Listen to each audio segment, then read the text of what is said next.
From what I understand, Material 3 Expressive is like an evolution of Material U, where Material U was weird shapes. This is both weird shapes and weird fonts. But another part of it that I find actually quite interesting is if you look at the design schemas, you have an app like, say, Gmail. So there's this screenshot of Gmail here, and they basically separate the app into multiple different little windows. So everything is kind of like localized into its own space. They round off all the edges. They get rid of sort of that super flat design where you can't tell like where it ends and where it begins. And I think that it looks pretty cool. Whether or not you think it's cool is up to you. I think this looks really good. I agree.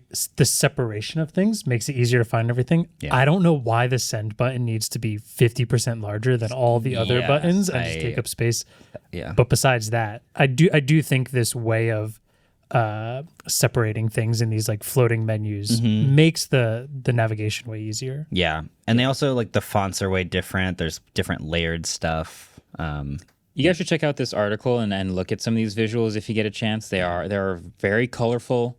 There's a lot of frills and shapes and floating things, and UI is generally shuffled quite a bit. And there's lots of interesting aspect ratios, and it's just very different. Yeah.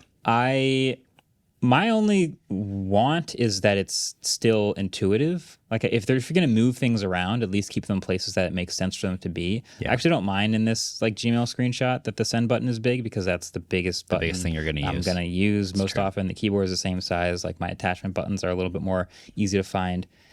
Reachability is another concern. Like put things near the bottom of our ever increasingly larger phone screens. Yeah. So it makes sense. It's just, very, I don't know how, what do you mean by, what does this graph say? A 30% jump in rebelliousness.